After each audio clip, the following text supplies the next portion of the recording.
Kenapa penyambung kereta api selalu longgar?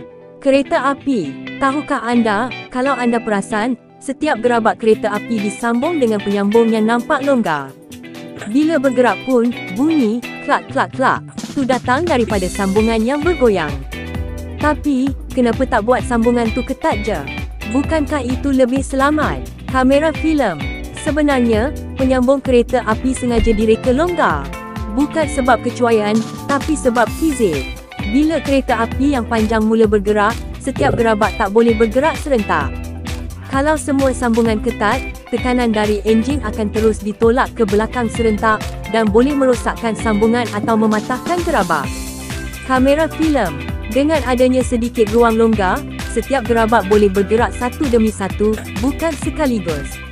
Ia macam kesan domino, gerabak pertama tarik, kemudian gerabak kedua ikut, lepas tu yang ketiga, dan seterusnya.